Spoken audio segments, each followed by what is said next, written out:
Isang nakabibinging tunog ng kumakaskas na gulong, sinundan ng isang pagsabog ng bakal na yumuyupi.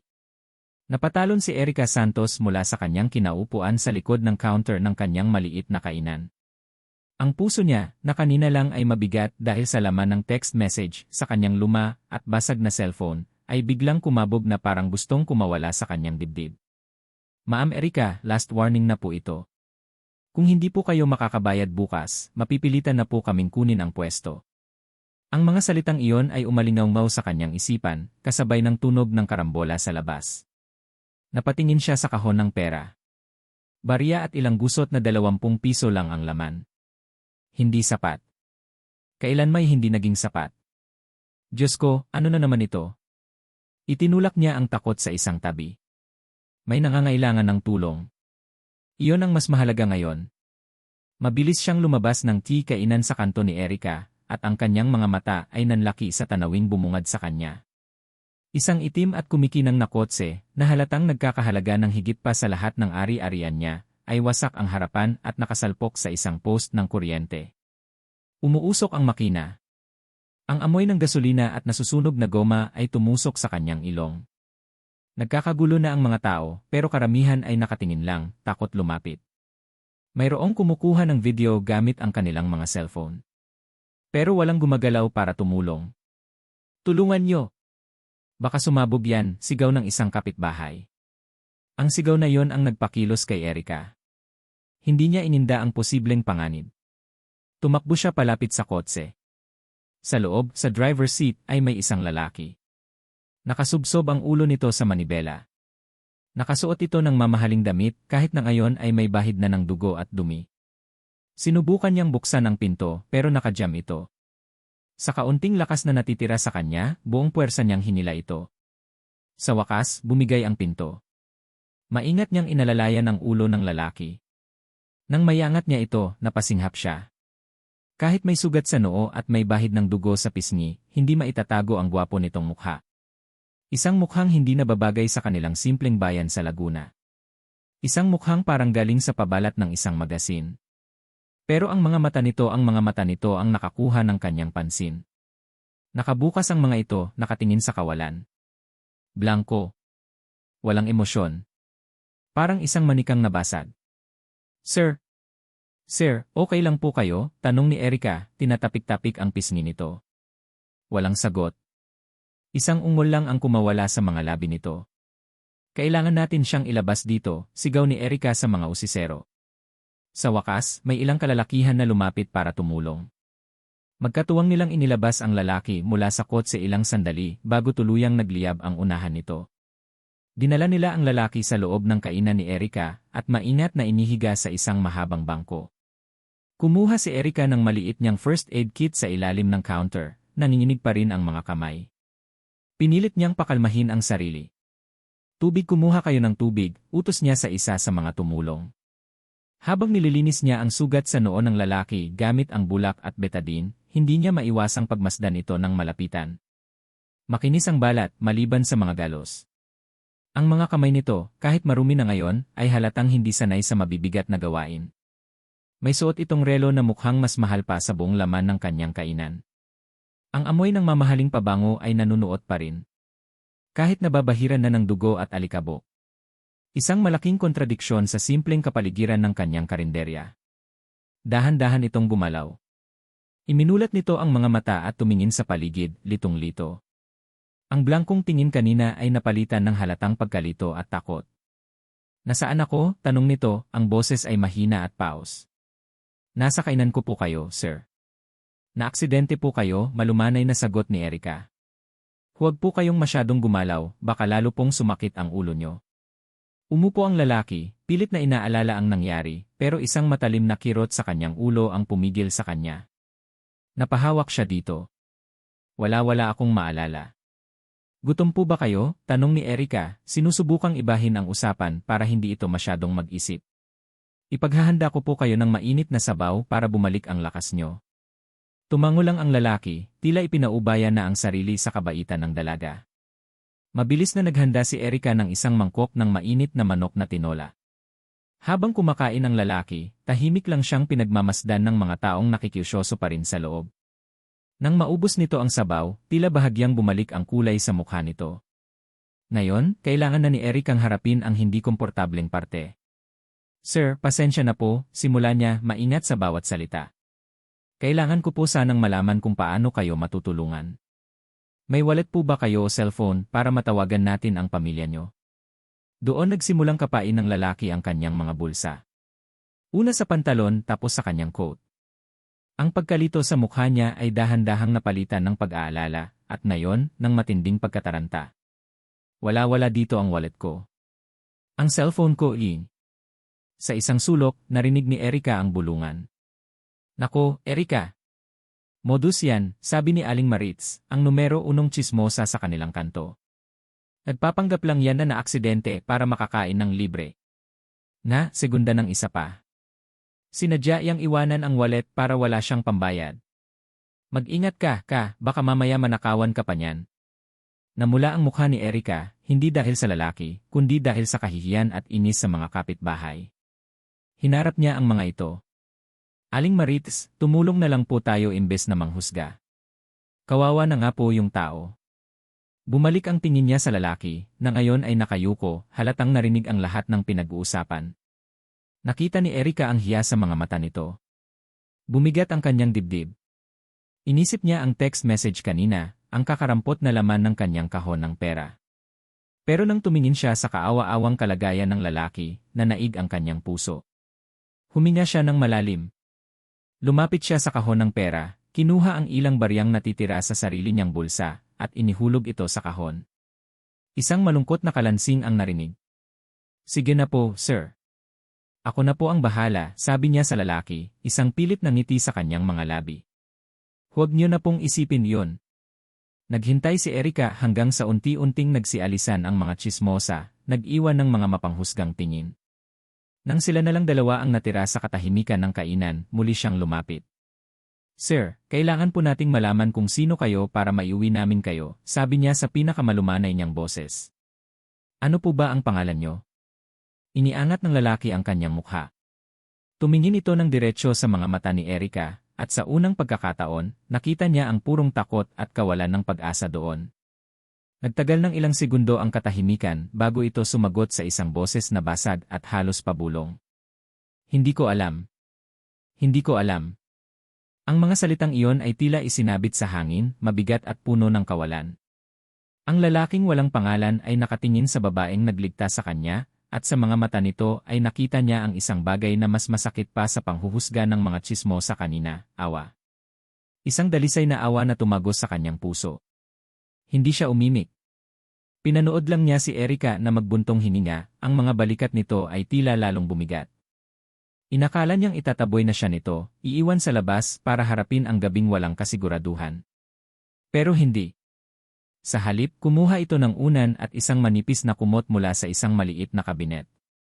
Dito ka na muna magpalipas ng gabi, sabi nito, ang boses ay pagod na pero malumanay pa rin. Inayos nito ang mahabang bangko kung saan siya nakahiga kanina. Pasensya ka na, ito lang ang kaya kong ibigay. Wala siyang masabi. Isang pasasalamat ang namuo sa kanyang lalamunan pero hindi ito makalabas. Tumango na lang siya. Habang nakahiga sa matigas na bangko, dinig niya ang mga mahinang kaluskos ni Erica habang isinasara nito ang kainan. Naramdaman niya ang pagpatay ng ilaw, at tanging ang liwanag mula sa poste sa labas ang nagbibigay ng kaunting ilaw sa loob. Narinig niya ang mga yabag nito paakyat sa isang maliit na hagdanan sa likod. Mayroon palang maliit na tirahan sa itaas ng kainan. Naiwan siyang mag-isa sa dilim, kasama lamang ang matinding kirot sa kanyang ulo at ang isang malaking blanko sa kanyang pagkatao. Sino siya? Saan siya galing? Mayroon bang naghahanap sa kanya?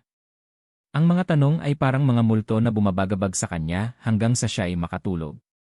Isang malamig na silid.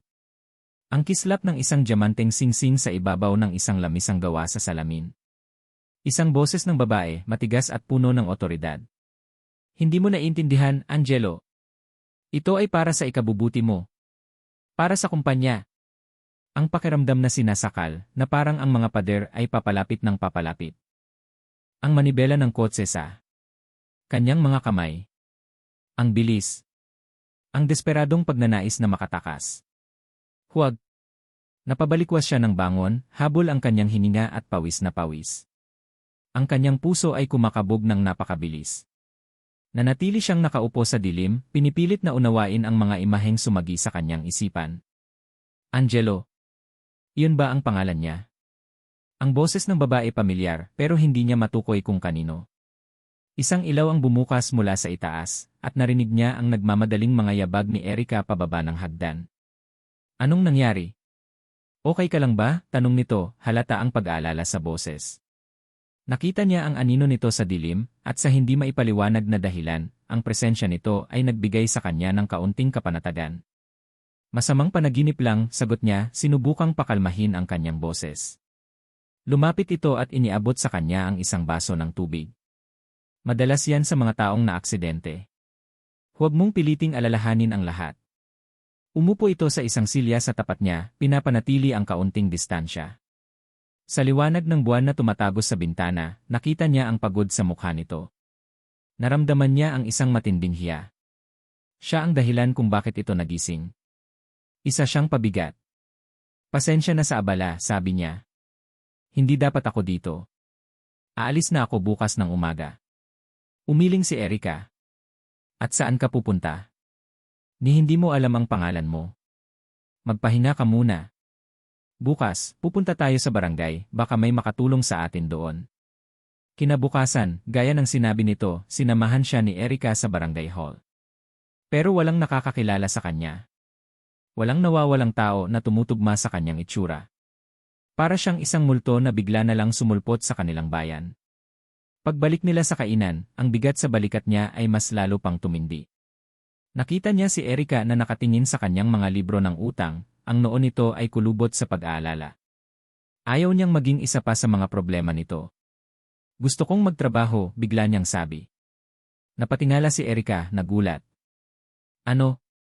Ayokong maging palamunin. Hayaan mo akong magtrabaho dito. Maghuhugas ako ng plato, maglilinis, kahit anong ipagawa mo. Bilang bayad sa pagkain at sa pagpapatuloy mo sa akin. Nag-alinlangan si Erica. Tiningnan siya nito mula ulo hanggang paa. Hindi ka marunong niyan. Matututunan ko, giit niya, may determinasyon sa kanyang boses sa unang pagkakataon. At doon nagsimula ang bago niyang buhay.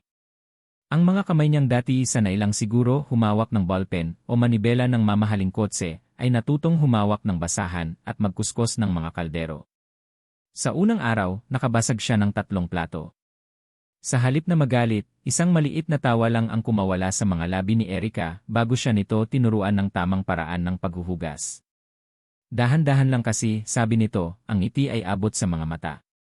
Parang may kaaway ka dyan sa mga plato. Sa mga sumunod na araw, unti-unti siyang natuto. Natuto siyang maghiwa ng sibuyas kahit napapaiyak siya. Natuto siyang magwalis ng sahig nang hindi nag-iwan ng alikabok sa sulok. At sa bawat araw na lumilipas, mas nakikilala niya si Erica. Nakikita niya kung paano ito ngumiti sa bawat customer, kung paano nito pinapatawad ang utang ng mga taong alam niyang mas gipit pa sa kanya, at kung paano ito kumakanta ng sintonado habang nagluluto. Isang hapon, habang nagpupunas siya ng mga mesa, nakita niyang may mga paltos na ang kanyang mga palad. Napangiwi siya sa sakit. Patingin nga, sabi ni Erica na lumapit sa kanya. Kinuha nito ang kanyang kamay at tiningnan ang mga paltos. Ang paghawak nito ay napakalambot, taliwas sa gaspang ng kanyang mga kamay. Kumuha ito ng gamot at maingat na ipinahid sa kanyang mga sugat. Salamat, sabi niya, hindi makatingin ng diretsyo sa mga mata nito. Isang kuryente ang tila dumaloy mula sa kamay nito patungo sa buo niyang katawan. Wala yon, Gio, sagot nito. Napatingin siya. Gio. Ngumiti si Erica. Anghel sa gulo. Angelo. Gio for short. Kailangan mo ng pangalan habang hindi mo pa naalala ang sayo. Gio. Galing sa Angelo.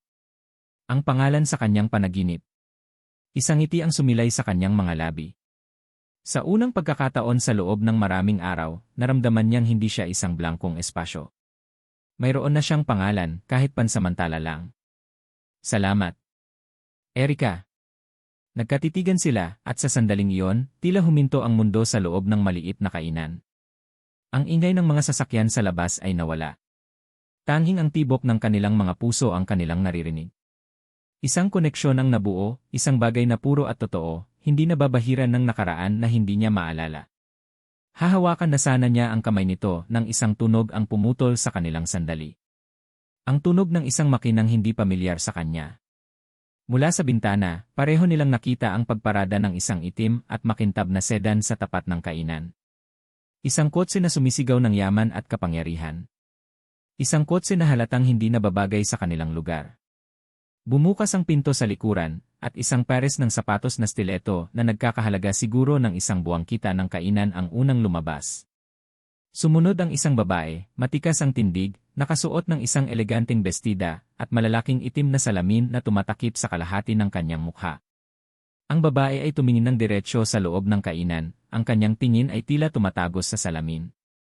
At kahit hindi niya nakikita ang mga mata nito, naramdaman ni Gio ang isang pamilyar na lamig na gumapang sa kanyang likuran. Nakatayo si Erika na parang isang estatwang binuhusan ng malamig na tubig. Ang init ng sandali nila ni Gio kanina ay biglang naglaho, napalitan ng isang nakakakilabot na tensyon.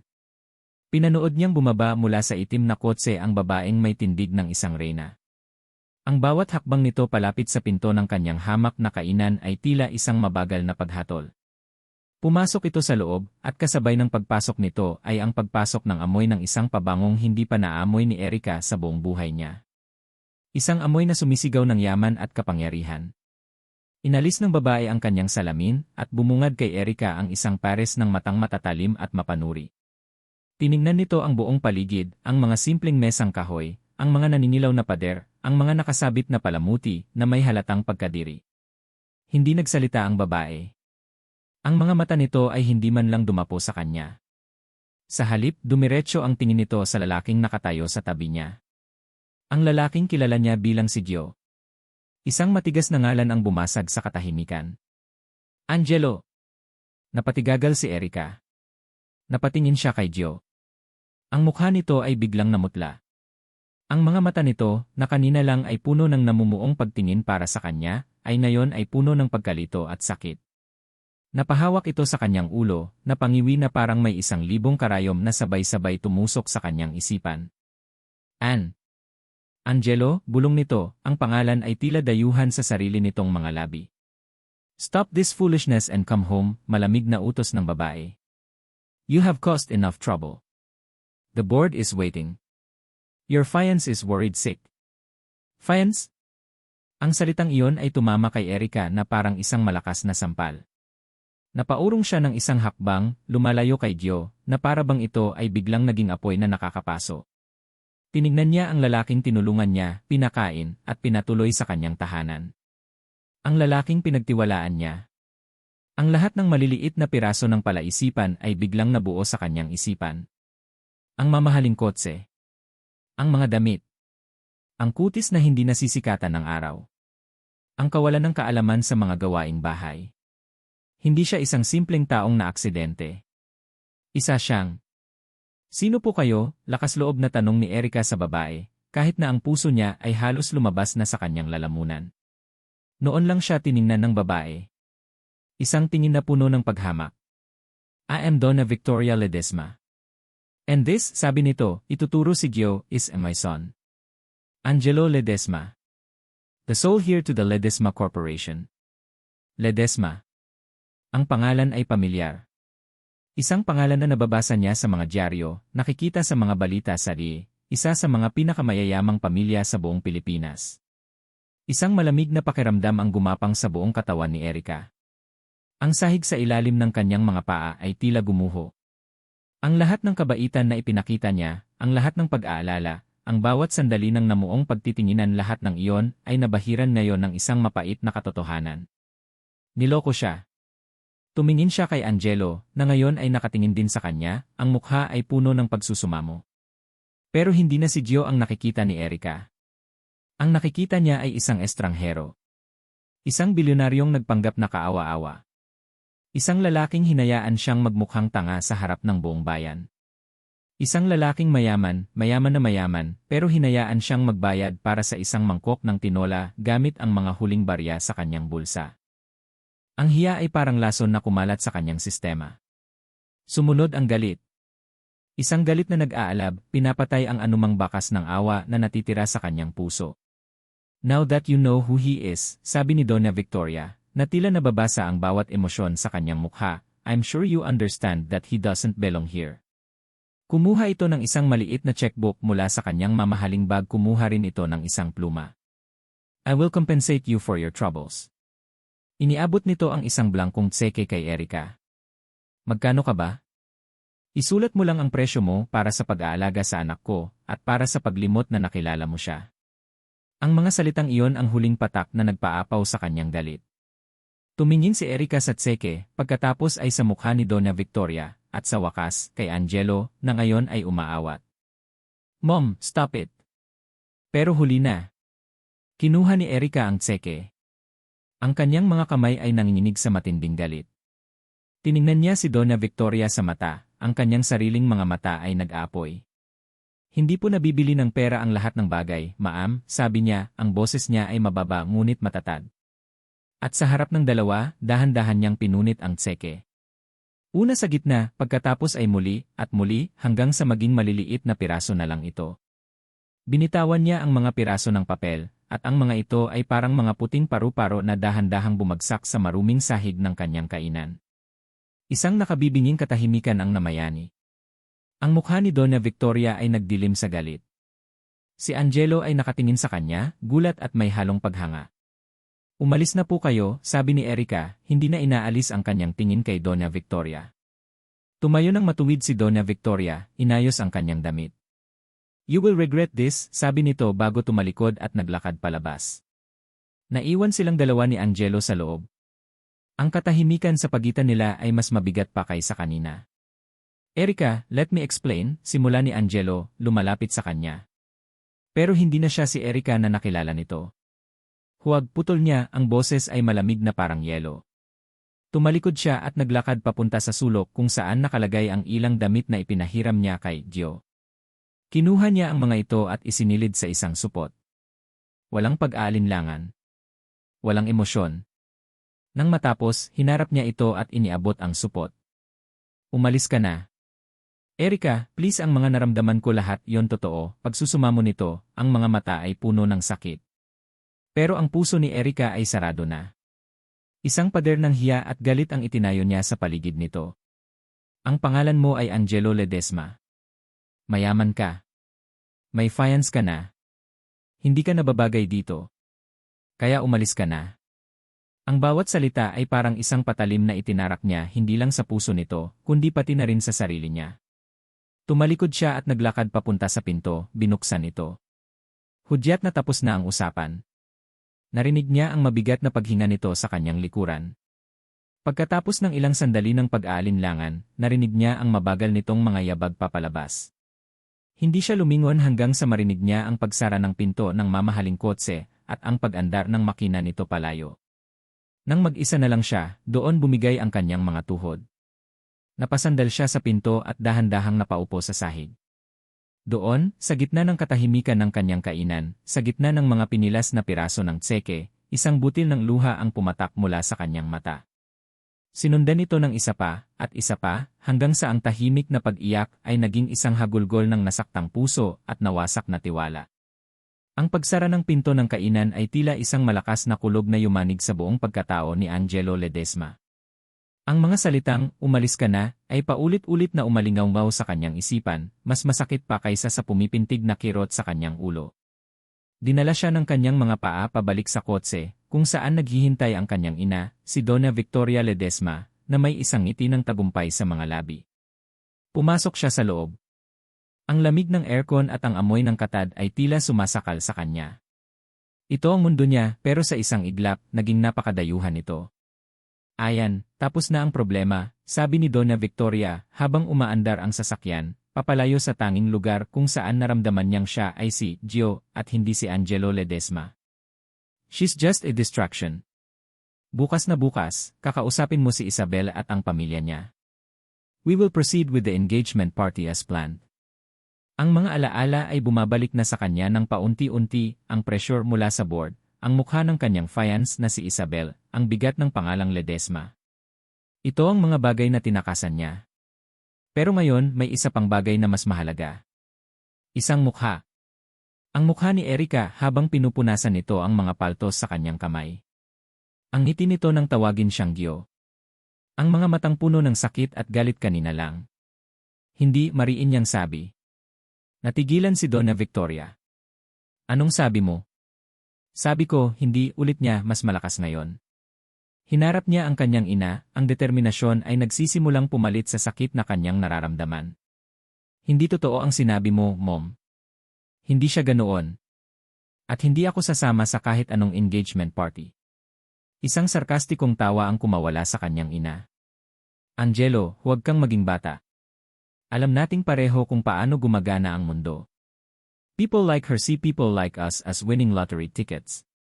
Nagpapasalamat ka pa dapat at tinulungan kitang makita ang katotohanan. Ang katotohanan, umiling si Angelo. Ang katotohanan ay mas naging masaya ako sa paghuhugas ng plato sa karinderya niya kaysa sa buong buhay ko sa loob ng mga boardroom. Ang katotohanan ay mas totoo ang isang mangkok ng tinola niya kaysa sa lahat ng peking ngiti na nakikita ko sa mga party niyo. Nagdilim ang mukha ni Donna Victoria. Watch your words, Angelo. Ibalik mo ako, utos niya sa driver. Huwag kang makikinig sa kanya, madiin na sabi ni Donna Victoria. Sabi ko, ibalik mo ako, sigaw ni Angelo, ang boses niya ay puno ng otoridad na ngayon lang niya muling ginamit. Kung hindi, bababa ako dito mismo. Nagkatinginan ang driver at si Donna Victoria. Sa huli, sa ilalim ng nag-aapoy na titig ng kanyang anak, sumenyas ang Donna na bumalik. Huminto ang kotse sa tapat ng kainan. Bago pa man makapagsalita muli ang kanyang ina, bumaba na si Angelo. Kung ito ang gusto mo, sige, sabi ni Donna Victoria mula sa nakabukas na bintana, ang boses ay malamig at puno ng pagbabanta. But don't come crying to me when this little fantasy of yours is over. Umalis ang kotse, iniwan siyang nakatayo sa gitna ng kalsada, sa ilalim ng liwanag ng buwan. Ang mundo ng yaman at kapangyarihan ay tumalikod sa kanya. Sa kanyang harapan, ang mundo ni Erica, na ang pinto ay sarado para sa kanya. Nasa pagitan siya ng dalawang mundo, at pinili niya ang isa kung saan alam niyang hindi siya tinatanggap. Lumapit siya sa pinto at kumatok. Mahina sa simula, pagkatapos ay mas malakas. Erica, mag-usap tayo, please. Walang sagot. Erica, alam kong galit ka. May karapatan kang magalit. Pero pakinggan mo muna ako. Isang anino ang gumalaw mula sa loob. Narinig niya ang boses nito, ngunit hindi na ito ang malambing na boses na kanyang nakasanayan. Ito ay malamig at walang emosyon. Umalis ka na, Yung Ledesma. Wala tayong dapat pag-usapan. Ang pagtawag sa kanya ng Yung Ledesma ay parang isang sundang na bumaon sa kanyang puso. Hindi siya sumuko. Magdamag siyang naghintay sa labas, umaasang bubuksan nito ang pinto. Ngunit hindi ito nangyari. Ang lamig ng gabi ang naging kumot niya. Kinabukasan, nanatili siya. Nakaupo sa isang bangko sa kabilang kalsada, pinagmamasdan ang kainan. Nakita niyang binuksan ni Erica ang pinto. Ang mukha nito ay maputla, ang mga mata ay bahagyang maga. Nasasaktan siyang makita itong ganoon at alam niyang siya ang dahilan. Ilang sandali pa, isang maliit na delivery truck ang huminto sa tapat. Si Mang Tony, ang suki nilang tagadala ng mga gulay at karne. Ngunit may kakaiba. Nakita ni Angelo si Mang Tony na nakikipagtalo kay Erica. Umiiling ito at ikinukumpas ang mga kamay. Pagkatapos ng ilang minuto, sumakay ito sa kanyang truck at umalis nang hindi nagbababa ng kahit anong paninda. Nakita ni Angelo ang pagbagsak ng mga balikat ni Erica. Nakita niya ang pag-aalala sa mukha nito. Tumayo siya at mabilis na tumawid. Ito na. Alam niyang nagsisimula ng gumalaw ang kanyang ina. Erica, tawag niya. Lumingon ito, ang mukha ay nagpakita ng pagkagulat at inis nang makita siya. Anong ginagawa mo pa dito? Si Mang Tony, anong nangyari? Wala kang pakialam, matigas nitong sagot, tatalikod na sana. Hinawakan niya ito sa braso, hindi mahigpit, ngunit sapat para pigilan ito. Erica, ang nanay ko ba ang may gawa nito? Siya ba ang nagsabi kay Mang Tony na huwag ka nang dalhan ng paninda? Natigilan si Erica. Ang galit sa mga mata nito ay napalitan ng panandaliang pagkataranta, bago ito muling naging matigas. Hindi ko alam at wala akong pakialam. Problema ko to, kaya kong solusyonan. Hindi, Erica, umiling si Angelo, Hinigpitan ng bahagya ang hawak sa braso nito para pilitin itong tumingin sa kanya. Problema natin to, dahil sa akin, ginugulo ka niya. Hindi ako alis. Tumingin siya ng diretsyo sa mga mata nito, ipinapakita ang lahat ng sinseridad na kaya niyang ibigay. Papakita ko sa'yo. Papakita ko sa kanya. Papakita ko sa kanilang lahat na totoo ang nararamdaman ko. Pangako yan. Binitawan niya ito at tumalikod, iniwan si Erikang natitigilan sa may pinto. Kailangan niyang malaman ang susunod na hakbang ng kanyang ina. Hindi ito titigil sa simpleng pagharang ng delivery. Naglakad-lakad siya sa paligid, ang isip ay nagtatrabaho. At doon, sa may kanto, nakita niya ang isang bagay na nagpatindig ng kanyang mga balahibo. Isang lalaking hindi pamilyar, nakasuot ng barong at slacks, na halatang hindi taga roon. Kinakausap nito si Aling Maritz, ang tsismosang kapitbahay ni Erika. Pagkatapos ng kanilang maikling pag-uusap, nakita ni Angelo na may iniabot ang lalaki kay Aling Maritz, isang makapal na sobrang puti. Naintindihan agad ni Angelo ang lahat. Hindi lang suplay ng pagkain ang pupuntiryahin ng kanyang ina. Ang susunod na sisirain nito ay ang pinakamahalagang bagay para kay Erika, ang pangalan at dignidad niya. Ang imahe ng sobrang puti na lumipat mula sa kamay ng estranghero papunta sa kamay ni Aling Maritz ay parang lason na kumalat sa isipan ni Angelo. Hindi na ito simpleng paghihiganti, ito ay isang deklarasyon ng giyera. At ang battlefield ay ang buhay at reputasyon ni Erika. Alam niyang hindi niya kayang pigilan ang pagkalat ng tsismis. Ang pera ng kanyang ina ay kayang bilhin ang katapatan o kahit ang katahimikan ng marami. Kailangan niya ng mas malaking armas. Kailangan niya ng katotohanan. May isang bagay na hindi magkasya sa kanyang mga alaala. Ang aksidente. Masyadong malabo. Masyadong maraming butas. Bakit siya mag-isang nagmamaneho sa ganoong kabilis? Nasaan ang security detail niya na laging nakabuntot sa kanya? Naglakad siya palayo sa kainan, ang isip ay naglalakbay pabalik. Kailangan niyang makausap ang isang tao na malapit sa kanya, isang taong hindi kayang bilhin ng buo ng kanyang ina. Isang pangalan ang pumasok sa kanyang isip, Mang Ramon, ang personal driver ng pamilya nila sa loob ng 20 taon. Pumunta siya sa pinakamalapit na tindahan at nakiusap na gamitin ang telepono. Ginamit niya ang barya na bigay ng may-ari ng tindahan at idinayal ang numero na himalang naaalala pa niya. Ledesma Residence, sagot ng isang kasambahay. Si Ramon, andyan ba? Tanong niya, binabago ng bahagya ang kanyang boses. Ilang sandali pa, narinig niya ang pamilyar na boses ng matandang driver.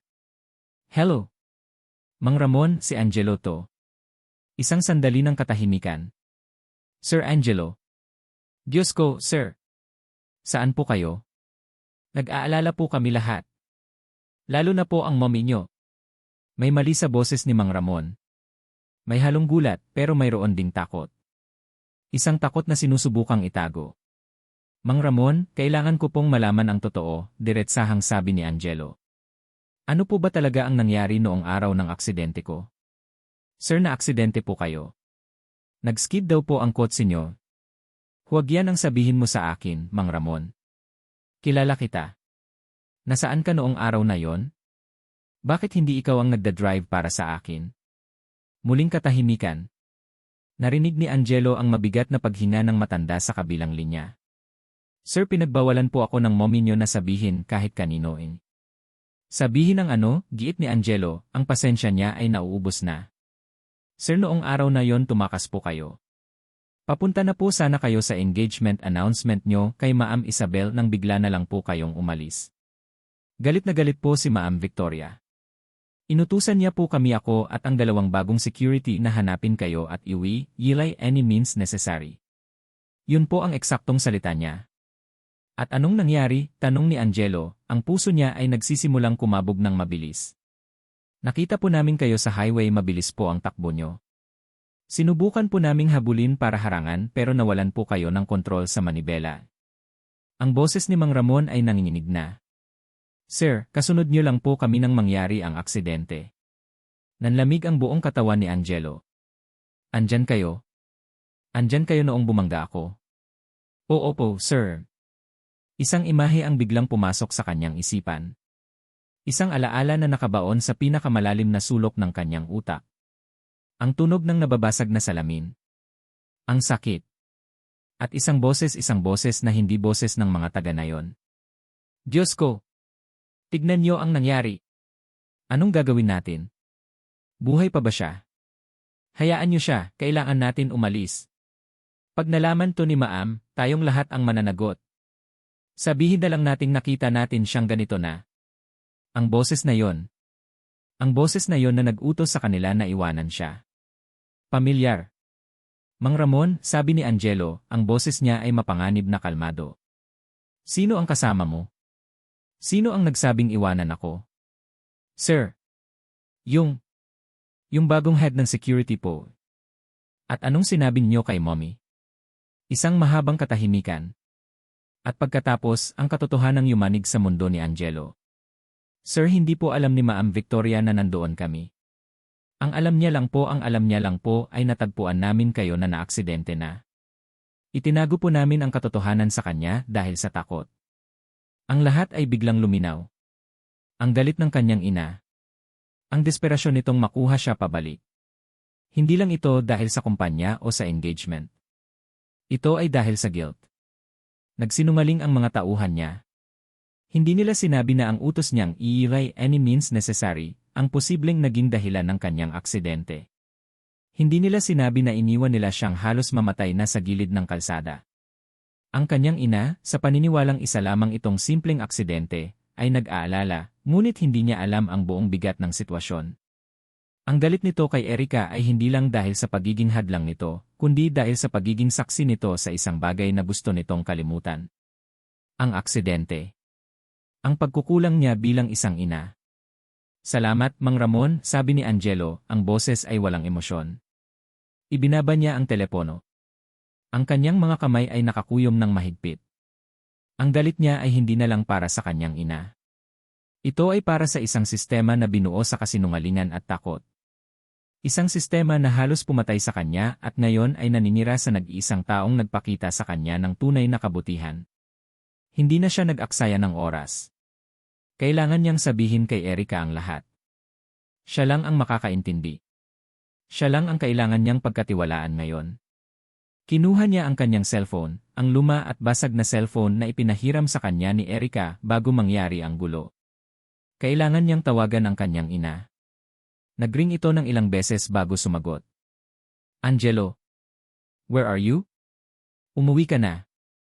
Let's talk about this. Mom, sabi ni Angelo, ang boses niya ay malamig na parang yelo. May itatanong ako sa'yo. At gusto kong malaman ang totoo. What is it? Anong tinatago niyo sa akin tungkol sa aksidente?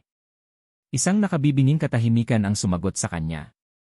Ang katahimikang iyon ay isang kumpirmasyon. Alam niyang nagsisinungaling ito. Alam niyang mayroon itong itinatago kahit hindi pa nito alam ang buong kwento. Click! Ibinaba ng kanyang ina ang telepono. Ang simpleng pag-click na iyon ay isang pag-amin ng kasalanan. Isang pader ang tila gumuho sa puso ni Angelo. Ang pagmamahal at respeto na natitira para sa kanyang ina ay naglaho, napalitan ng isang mapait na katotohanan. Nawasak ang tiwala niya. At sa sandaling iyon, alam niya kung sino ang kailangan niyang puntahan. Tumakbo siya. Tumakbo siya ng buong bilis pabalik sa kainan. Hindi niya alintana ang mga taong nakatingin. Kailangan niyang makarating kay Erica. Kailangan niyang sabihin sa kanya ang lahat, bago pa man may gawin na namang masama ang kanyang ina. Kailangan niyang ipaalam dito na hindi ito nag-iisa sa laban na ito. Ang araw ni Erica ay nagsimula sa isang kasinungalingan. Naku, Erica, nabalitaan mo ba? Bungad ni Aling Marites pagpasok nito sa kanyang kainan. Sabi ni Kiko, yung helper sa munisipyo, may nag-inquire daw kahapon tungkol sa pamilya Ledesma. Isang babae raw na taga dito. Ikaw daw yata yon. Hindi po totoo yan, Aling Marites, mahinahon ngunit mariing sagot ni Erica habang nagpupunas ng mesa. Pero hindi doon natapos. Sa buong umaga, para siyang isang isda sa loob ng aquarium. Bawat customer na pumapasok ay may daladalang tingin na mapanuri. Ang mga dating palangiti at palakaibigan ay ngayoy bumubulong-bulong na lang sa mga sulok. Naramdaman niya ang kanilang mga mata sa kanyang likuran, bawat galaw niya ay sinusuri. Ang dating mainit at masayang kapaligiran ng kanyang kainan ay napalitan ng isang malamig at mabigat na hangin ng hinala. Ang pinakamasakit ay nang pumasok si Aling Nena, ang isa sa mga pinakamatanda at pinakarespetadong residente sa kanilang lugar. Hindi ito umorder. Tumayo lang ito sa harap ng counter at tiningnan siya ng may awa at pagkadismaya. Hiha, totoo ba? Tanong nito. Totoo bang pinlano mo ang lahat? Na alam mo na kung sino siya bago pa man siya maaksidente. Aling nena, hindi po, halos maiyak na sabi ni Erica. Tinulungan ko lang po siya. Isang buntong hininga lang ang isinagot ng matanda bago ito tumalikod at umalis. Iyon ang pinakamasakit. Ang pagdududa mula sa mga taong kinalakihan niya at itinuring na pamilya. Alam niyang kagagawa nito ng ina ni Angelo. Isang laso na dahan-dahang kumakalat sa buong bayan para sirain siya. Nang mag-isa na lang siya sa kainan bandang hapon, napaupo siya sa isang silya, ang pagod at sakit ay bumabalot sa kanya. Pinipilit niyang maging matatag, ngunit ang pader na itinayo niya sa paligid ng kanyang puso ay nagsisimula ng magkaroon ng mga bitak. At sa gitna ng kanyang pag-iisa, muling pumasok ang pinagmulan ng lahat ng kanyang problema. Si Donna Victoria Ledesma. Ngunit ngayon, iba ang dala nito. Wala na ang mapagmataas at mapanghusgang aura. Ang mukha nito ay nagpapakita ng isang peking pag-aalala. Umupo ito sa tapat niya na para bang isa itong matalik na kaibigan na dumadalaw. Anak, simula nito, ang boses ay malambing ngunit puno ng kamandag. Pinuntahan kita hindi bilang ina ni Angelo, kundi bilang isang ina na nag-aalala rin para sa'yo. Hindi umimik si Erica. Pinakiramdaman niya lang ito. Alam kong mahirap ang sitwasyon mo, patuloy ni Donna Victoria. At bilang ina, masakit para sa aking makita ang anak kong nanloloko ng isang mabait na babaeng tulad mo. Natigilan si Erica. Ano po ang ibig niyong sabihin?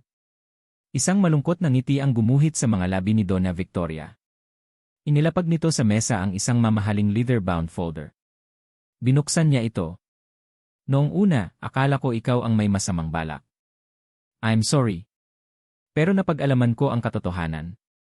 Inilatag nito sa mesa ang mga dokumento mula sa folder. Mga printout ng mga email. Mga bank statement.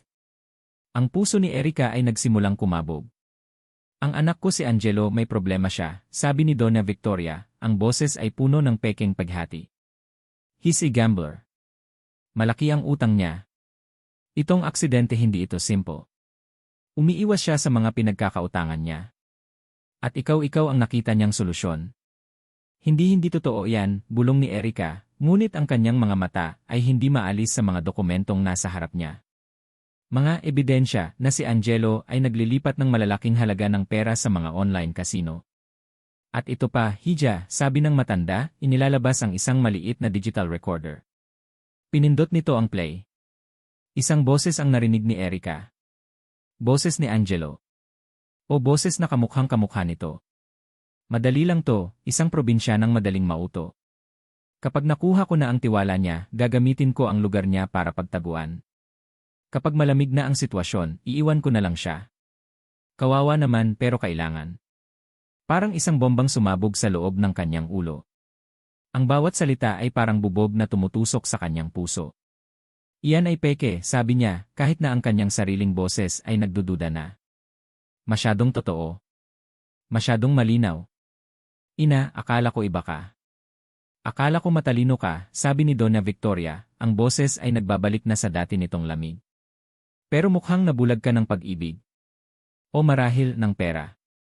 Iyon ang huling salita. Ang huling sampal. Ang huling patunay na para sa mga taong tulad nila, lahat ay tungkol sa pera. Hindi na napigilan ni Erica ang kanyang mga luha. Bumagsak ang mga ito sa kanyang mga kamay. Hindi siya umiiyak dahil sa mga akusasyon.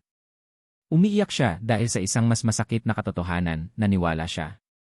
Kahit sa isang saglit, pinaniwalaan niya ang kabaitan ni Gyo. Pinaniwalaan niya ang mga ngiti nito, ang mga tingin nito, ang mga pangako nito. At ang lahat ng iyon ay isa palang malaking kasinungalingan. Umalis na po kayo, sabi niya, ang boses ay basag. Tumayo si Donna Victoria. I'm sorry, Hija.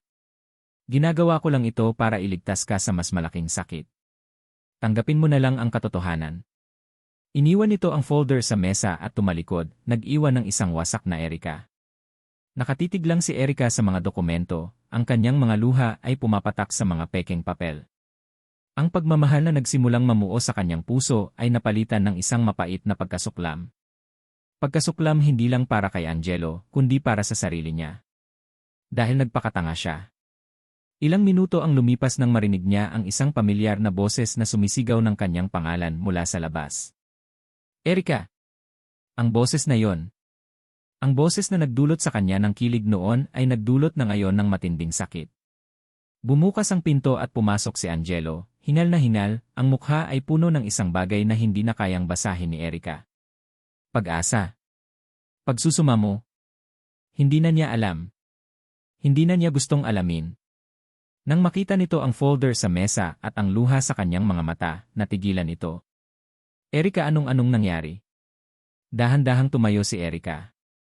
Kinuha niya ang folder at walang salitang inihagis ito sa dibdib ni Angelo. Nagkalat ang mga peking dokumento sa sahig sa pagitan nila. Tiningnan niya ito, ang lahat ng sakit, galit at pagkasuklam ay makikita sa kanyang mga mata. Tapos na tayo, Angelo Ledesma. Kunin mo ang pera mo, ang mga kasinungalingan mo at umalis ka sa buhay ko. Hindi, Erika, hindi totoo yan. Baka na lang yan ang nanay ko pag susumamo nito. Pero wala nang marinig si Erika. Ang tanging naririnig niya ay ang boses mula sa recorder, ang tawa ng mga kapitbahay niya, at ang tunog ng kanyang nababasag na puso. Tumalikod siya at naglakad papunta sa pinto. Isinara niya ito ng buong lakas, isang malakas na kalabog ang nagpagising sa buong kapitbahayan. Isang kalabog na nagsasara hindi lang ng pinto, kundi ng kanyang puso. Isinandal niya ang kanyang likod sa pinto, pinipigilan ang sariling gumuho, habang sa labas, naririnig niya ang desperadong pagkatok at pagsigaw ni Angelo ng kanyang pangalan. Nakatayo si Angelo sa labas ng saradong pinto, ang mga piraso ng peking dokumento ay nagkalat sa kanyang paanan na parang mga abo ng isang nasunog na pag-asa. Ang malakas na kalabog ng pinto ay umalingaw-ngaw hindi lang sa kalsada, kundi sa kaloob-looban ng kanyang kaluluwa. Ang bawat desperadong katok niya, bawat pagsigaw ng pangalan ni Erika, ay sinasalubong lamang ng isang nakabibinging katahimikan mula sa loob. Wala na. Iyon ang salitang tumatak sa kanyang isipan. Wala na ang tiwala. Wala na ang pag-asa. Wala na si Gio. Isang malamig na determinasyon ang dahan-dahang pumalit sa nagwawalang sakit sa kanyang dibdib. Pinulot niya ang isang piraso ng papel mula sa sahig. Isang peking bank statement. Tiningnan niya ito, at pagkatapos ay kinuyom sa kanyang palad hanggang sa ito ay maging isang maliit at gusot na bola. Hindi ito ang katapusan. Ito ang simula. Tumalikod siya mula sa pinto ni Erika. Alam niya ang kailangan niyang gawin. Hindi para suyuin si Erika, hindi pa ngayon. Alam niyang walang salita ang kayang ayusin ang pinsalang nagawa. Kailangan niyang tapusin ang pinagmulan ng lahat ng ito. Humanap siya ng paraan para makatawag sa Ledesma Corporation. Isang malamig at formal na boses ang ginamit niya para magpatawag ng sasakyan. Hindi na siya nagulat ng isang itim na kotse, katulad ng ginamit ng kanyang ina, ang dumating para sunduin siya pagkatapos ng kalahating oras. Ang biyahe pabalik sa Manila ay isang paglalakbay sa impyerno. Ang bawat gusali, bawat pamilyar na kalsada, ay tila nangungutya sa kanya. Ito ang mundong iniwan niya. Ang mundong pilit siyang binabawi. Pagdating niya sa mansyon, sinalubong siya ng katahimikan. Ngunit alam niyang naghihintay ito. Nadatnan niya ang kanyang ina sa kanilang malawak na sala, nakaupo sa isang antigong silya na parang isang reyna sa kanyang trono. Nagbabasa ito ng isang business magazine, ngunit alam ni Angelo na ito ay isang palabas lamang. I see you've come to your senses, sabi ni Donna Victoria nang hindi man lang inaangat ang kanyang tingin. I knew you would. That girl. Huwag mong babanggitin ang pangalan niya, putol ni Angelo, ang boses niya ay kalmado, ngunit may bigat na nagpatigil sa kanyang ina. Ibinaba ni Donna Victoria ang kanyang binabasa at tiningnan siya. Angelo eh. Dahan-dahang naglakad si Angelo papunta sa isang malaking lamisang gawa sa mahogany na nasa gitna ng silid. Mula sa kanyang bulsa, isa-isa niyang inilabas ang mga simbolo ng kanyang dating buhay. Una, ang kanyang platinum credit card. Inilapag niya ito sa makintab na ibabaw ng mesa. Kalansing. Sumunod, ang susi ng kanyang sports car at ng kanyang penthouse condo sa Yis. Kalansing. Pagkatapos, ang kanyang mamahaling Swiss na relo, isang regalo mula sa kanyang ama. Inilapag niya ito ng may mas malakas na tunog. Kalansing. At sa huli, ang company-issued cellphone na ginagamit niya para sa negosyo. Tumayo si Donna Victoria, ang mukha ay hindi na mapakali. Anong ibig sabihin nito? Tiningnan siya ni Angelo ng diretsyo sa mata. Ang mga mata ng isang anak na minsay puno ng respeto ay ngayon ay blanko na. Ito po ang lahat ng pagkakautang ko sa inyo, sabi niya, ang bawat salita ay malinaw at matatag. Lahat ng ibinigay ninyo sa akin. Lahat ng bagay na ginamit ninyo para kontrolin ako. Huminga siya ng malalim. Simula ngayon, hindi na ako isang Ledesma. Ano? Nababaliw ka na ba? Sigaw ng kanyang ina, ang pagiging kalmado nito ay naglaho na. You will have nothing. Magiging pulubi ka. Mayroon na po akong nothing noong nasa poder niyo ako, sagot ni Angelo. Ngayon, sa wakas, magkakaroon ako ng isang bagay na sa akin talaga. Ang sarili ko. Tumalikod siya at nagsimulang maglakad palabas ng mansyon. Angelo, bumalik ka dito. You will come crawling back to me. Hindi mo kakayanin ang buhay sa labas, pahabol na sigaw ng kanyang ina. Hindi lumingon si Angelo. Nagpatuloy lang siya sa paglalakad, palabas ng malalaking gate ng mansyon, at palayo sa buhay na yon magpakailanman. Wala siyang pera, maliban sa ilang daang piso na natira sa kanyang bulsa. Wala siyang patutunguhan, maliban sa isa. Pumara siya ng bus. Ang init sa loob, ang siksikan ng mga tao, ang ingay ng kalsada, lahat ng ito ay bago sa kanya, ngunit lahat ng ito ay mas totoo kaysa sa malamig na katahimikan ng kanyang dating buhay. Pagdating niya sa Laguna, dapit hapon na.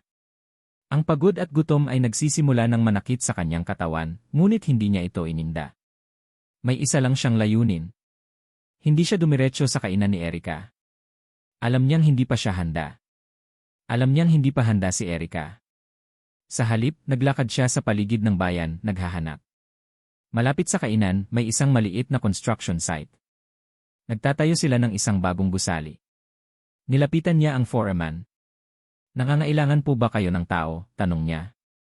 Tiningnan siya ng foreman mula ulo hanggang paa. Ano nang kaya mong gawin? Mukha kang hindi sanay sa trabahong ito. Kahit ano po, sagot ni Angelo. Magbubuhat ng semento, maghahalo, maglilinis. Kahit ano po. Kailangan ko lang po ng trabaho. May nakita siguro ang foreman sa kanyang mga mata, isang desperasyon, isang determinasyon, kaya't pumayag ito. Sige, bumalik ka bukas ng umaga. Magsimula ka. Kinabukasan, nagsimula si Angelo. Ang bigat ng pala, ang gaspang ng semento, ang init ng araw na tumatama sa kanyang likod, lahat ng ito ay parusa. Isang parusang malugod niyang tinanggap. Sa bawat patak ng pawis, sa bawat sakit ng kanyang mga kalamnan, nararamdaman niyang binabayaran niya ang kanyang mga kasalanan. Nililinis niya ang kanyang sarili, hindi sa tubig, kundi sa pagod at hirap. Pagdating ng hapon, nang matapos ang trabaho, binigyan siya ng foreman ng kanyang unang sahod para sa araw na yon. Ilang daang piso. Itinago niya ito sa kanyang bulsa na parang isang kayamanan. Ito ang unang pera na kinita niya sa sarili niyang mga kamay. Naglakad siya, ang katawan ay pagod na pagod at puno ng alikabok at dumi. Huminto siya sa kabilang kalsada, sa tapat ng kainan sa kanto ni Erica. Sumandal siya sa isang pader, sa ilalim ng isang puno, at naghintay. Pinanood niya itong magsilbi sa mga huling customer. Pinanood niya itong maglinis ng mga mesa. Pinanood niya itong mag-isa na buhatin ang mga mabibigat na upuan papasok. Ang bawat galaw nito ay tila isang patalim na tumataraki sa kanyang puso. Siya ang dahilan ng lahat ng paghihirap nito. Nang magsara na ang kainan at patay na ang mga ilaw, akala niya ay tapos na. Ngunit bumukas muli ang pinto. Lumabas si Erica, dala-dala ang isang bag ng basura para itapon sa drum sa gilid ng kalsada. Sa ilalim ng malungkot na liwanag ng poste, nagtama ang kanilang mga mata. Natigilan si Erica. Ang kanyang mga mata ay nanlaki sa pagkagulat. Nakita niya siya, si Angelo Ledesma, nakatayo sa kabilang kalsada, nakasuot ng maruruming damit pantrabaho, ang mukha at braso ay puno ng alikabok, ang buhok ay magulo. Ngunit sa kabila ng dumi, ang nakita niya sa mga mata nito ay isang bagay na malinaw at hindi maikakaila, ang mga matang puno ng pagsisisi, pagod, at isang pag-ibig na hindi kailanman nagbago. Nakatayo si Erica sa gilid ng kalsada, ang hawak na supot ng basura ay tila nawala ng bigat. Ang ingay ng mga kuliglig at ang paminsan-minsang pagdaan ng tricycle ay biglang naglaho. Ang tanging nakikita niya ay ang lalaki sa kabilang kalsada. Ang lalaking sumira ng kanyang tiwala. Ang lalaking dahilan ng kanyang mga luha.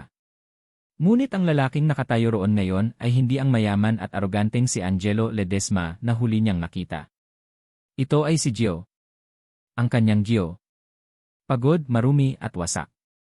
Ngunit sa mga mata nito, sa kabila ng distansya, ay may isang bagay siyang nakita na hindi kayang peki ng sinuman, pagsisisi. Dahan-dahan tumawid si Angelo. Bawat hakbang niya ay tila mabigat, bawat hakbang ay isang pag-amin ng kasalanan. Huminto siya ilang talampakan mula sa kanya, hindi nangahas na lumapit pa. Erika, sabi niya, ang boses ay pagod at paos. Hindi ako naparito para humingi ng tawad. Alam kong wala pa akong karapatan. Nandito lang ako para magtrabaho. Para patunayan sa iyo at sa sarili ko na kaya kong tumayo sa sarili kong mga paa. Na ang halaga ko ay hindi nakadepende sa pangalan o pera ng pamilya ko. Hindi umimik si Erika. Ang puso niya ay isang magulong larangan ng digmaan. Ang galit ay nakikipagbuno sa awa. Ang sakit ay nakikipaglaban sa isang maliit na kislap ng pag-asang nagsisimulang sumibol muli. Biglang pumatak ang isang butil ng ulan sa kanyang braso. Sinundan ito ng isa pa. At sa loob lamang ng ilang sandali, ang ambon ay naging isang malakas na buhos ng ulan. Hindi gumalaw si Angelo. Hinayaan niyang basain siya ng ulan, na para bang hinahayaan niyang linisin nito ang lahat ng dumi, hindi lang sa kanyang damit, kundi pati na rin sa kanyang pagkatao. Hindi na rin napigilan ni Erika ang sarili. Tumayo lang siya roon, basang-basa, nakikipagtitigan sa lalaking basang-basa rin. Ang ulan ay parang mga luhang bumubuhos mula sa langit para sa kanilang dalawa. Ang nanay ko nagsinungaling siya, sabi ni Angelo, ang boses ay halos hindi marinig sa lakas ng ulan. Lahat ng pinakita niya sa'yo, peke. Ang aksidente hindi ito simple. Umiiwas ako sa kanya sa kasal na inayos niya. Hinabol nila ako. Sila ang dahilan kung bakit ako nawalan ng kontrol. Iniwan nila akong mag-isa doon, Erika. Iniwan nila akong mamatay. Ang bawat salita ay tumagos sa pader na itinayo ni Erika. Nakita niya ang purong sakit sa mga mata ni Angelo. Isang sakit na hindi na para sa sarili niya, kundi para sa mga kasinungalingan na bumalot sa kanilang dalawa. Iniwan ko ang lahat, patuloy niya. Ang pera, ang pangalan, ang buhay na iyon. Dahil sa lahat ng iyon, isa lang ang totoo. Isa lang ang mahalaga. Tumingin siya sa kanya, ang tubig ulan ay umaagos sa kanyang mukha na parang mga luha. Ikaw. Doon na bumigay ang huling depensa ni Erika. Hindi na niya napigilan ang sariling mga luha na ngayon ay humahalo na sa ulan sa kanyang mukha. Hindi niya alam kung gaano sila katagal na nakatayo roon, sa gitna ng malakas na ulan, nag-uusap gamit lamang ang kanilang mga mata. Ang galit ay unting nalusaw, napalitan ng isang pag-unawang mas malalim pa sa salita.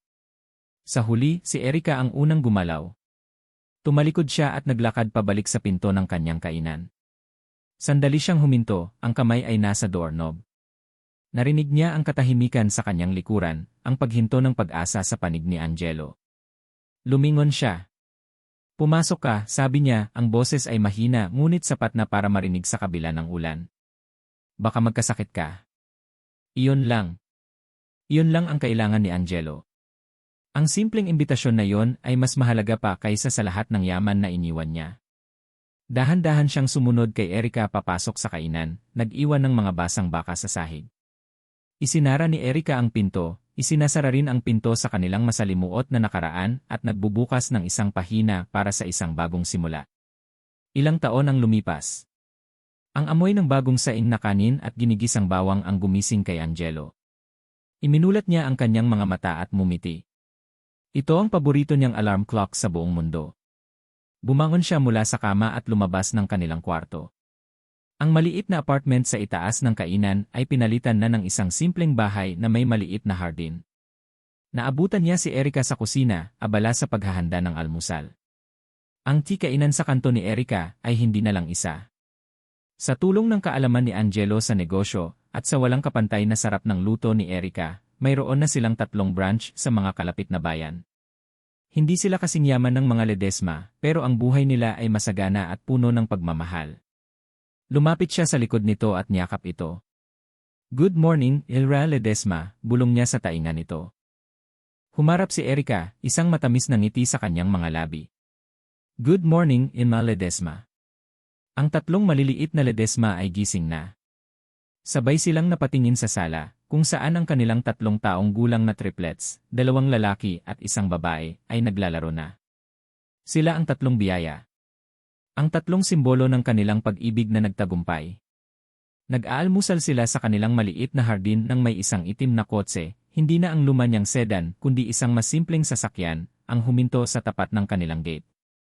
Bumaba mula rito ang isang babaeng may edad na, ang dating matigas na tindig ay napalitan na ng bahagyang pagkukuba, ang dating matalim na mga mata ay malambot na ngayon.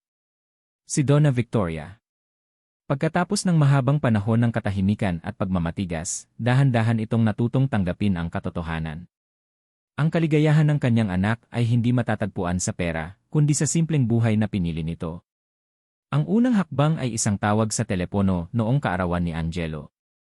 Sumunod ang isang Christmas card. At ngayon, isang pagbisita. Lumabas si Angelo at Erica para salubungin ito. Mom, bati ni Angelo. Hiha, bati ni Donna Victoria kay Erica, isang ngiti na may bahid ng pagsisisi ang nasa kanyang mga labi. Ang 3 bata ay tumakbo palapit. Lola, sigaw ng mga ito. Lumuhod si Donna Victoria para magpantay sa kanyang mga apo. Ang babaeng dati kinatatakutan ng buong business world ay ngayon ay isang lola na masayang hinahayaan ang kanyang mga apo na guluhin ang kanyang mamahaling buhok. Kinuha niya sa bisig ang isa sa mga apo niya, ang kaisa-isang babae na kamukhang-kamukha ni Erica. Tumingin siya kay Erica, ang mga mata ay puno ng isang emosyon na hindi pa nakikita ni Angelo mula sa kanya. Pasasalamat. Salamat, Hija, sabi niya, ang boses ay taos puso. Salamat sa pagpapakita sa anak ko at sa akin kung ano ang tunay na kayamanan.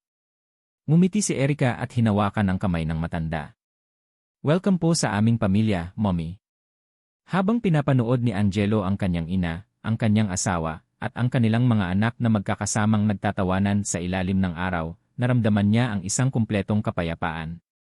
Ang lahat ng sakit, lahat ng pagsubok, lahat ng kasinungalingan, lahat ng iyon ay naglaho na. Nahanap niya ang kanyang sarili, hindi sa isang mansyon o sa isang boardroom, kundi sa isang maliit na kainan sa kanto. Nahanap niya ang kanyang yaman, hindi sa bank account, kundi sa mga yakap ng kanyang asawa at sa halakhap ng kanyang mga anak. Hinawakan niya ang kamay ni Erica at pinisil ito. Nagtama ang kanilang mga mata at sa isang tingin, sinabi nila ang lahat. Ang kanilang pag-ibig, na sinubok ng kasinungalingan at ng agwat sa lipunan, ay hindi lang nakaligtas. Ito ay lumago. Ito ay namulaklak. At ito, ang kanilang pamilya, ang kanilang pagmamahalan, ang pinakamatamis na tagumpay sa lahat. At dito nagtatapos ang kwento ni na Erica at Angelo, isang pag-ibigang sinubok ng panahon, kasinungalingan, at ng agwat sa buhay, ngunit sa huli ay pinatibay ng katapatan, pagpapatawad at pag-asa. Maraming salamat, mahal naming tagapakinig, sa iyong pagsubaybay at pagsama sa amin sa bawat kabanata ng kanilang paglalakbay. Mula sa unang pagkikita sa gitna ng gulo, hanggang sa mga luhang pumatak dahil sa wasak na tiwala, at sa huling yakap na tanda ng isang bagong simula, naramdaman namin ang inyong mga puso na tumitibok kasabay ng sa kanila. Ang pagsulat ng kwentong ito ay isang paalala na ang tunay na pag-ibig ay hindi nasusukat sa anumang halaga ng pera o sa taas ng katayuan sa lipunan. Ito ay nasusukat sa lalim ng pangunawa, sa tapang na magpatawad, at sa kakayahang makita ang tunay na halaga ng isang tao, sa kabila ng lahat ng panlabas na anyo.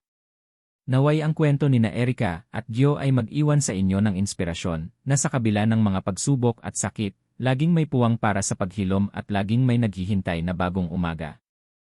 Hangad namin na napukaw namin ang inyong mga puso at napabaunan kayo ng aral na mananatili sa inyo. Muli, mula sa kaibuturan ng aming puso, maraming salamat. Ano ang pinakapaborito ninyong eksena? Anong aral ang inyong napulot? Ibahagi ninyo sa amin ang inyong mga saloobin. Hanggang sa susunod na kwento.